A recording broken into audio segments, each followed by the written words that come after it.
సింధు జలాల విషయంలో అమిత్ షా గారు, జయశంకర్ గారు స్పష్టంగా చెప్పేశారు. ఎట్టి పరిస్థితుల్లోనూ సింధు జలాలు అనేది మళ్ళీ పునరుద్ధరించేటటువంటి ప్రసక్తే లేదు. ఈ సింధు జలాలు పంజాబ్, హర్యానా రాష్ట్ర ప్రజలకు కావాలి కాబట్టి మీరు ఎట్టి పరిస్థితుల్లోనూ దీని గురించి ఆశపడకండి అని అమిత్ షా గారు స్పష్టంగా చెప్పేశారు. అయితే విదేశాంగ మంత్రి జయశంకర్ గారు మాత్రం మీరు ఉగ్రవాదాన్ని విడనాడితే ఒకవేళ మీకు ఇవ్వడానికి ఆలోచిస్తాం అన్న విధంగా జయశంకర్ గారు మాట్లాడారు. అయితే ఇప్పుడు పాకిస్తాన్ ఒకవేళ ఉగ్రవాదాన్ని మేము ఆపేస్తున్నామని చెప్పి మాటిచ్చి తర్వాత ఒకవేళ ఏదైనా ఉగ్రవాదం చేస్తే ఏంటి పరిస్థితి?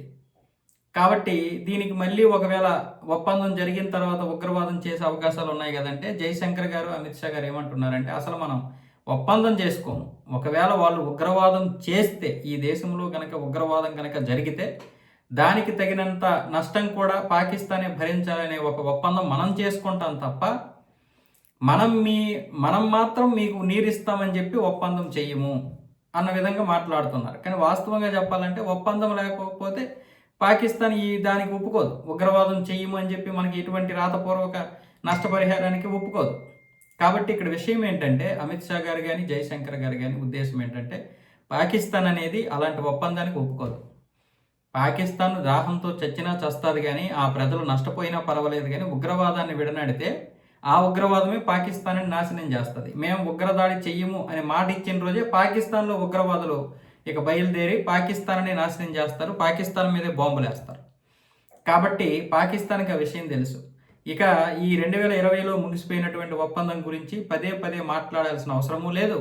మీరు పదే పదే నీళ్ళు ఇవ్వండి అన్న అవసరమూ లేదు. కాబట్టి ఈ ఒప్పందం గురించి ఎట్టి పరిస్థితుల్లోనూ మేమైతే మాట్లాడం. మీరు రావాలనుకుంటే రండి, ఉగ్రవాదం చెయ్యమని చెప్పండి, మాకు లిఖితపూర్వక హామీ ఇవ్వండి, మేము మాత్రం ఎటువంటి హామీ ఇవ్వము. మీరు మాత్రం లిఖితపూర్వక హామీ ఇస్తే అప్పుడు ఆలోచిస్తామని చెప్పి జయశంకర్ గారు అలాగే అమిత్ షా గారు ఇద్దరు కూడా స్పష్టంగా చెప్పేశారు. కానీ ఇప్పుడు పాకిస్తాన్కి అంత ఇది ఉందా?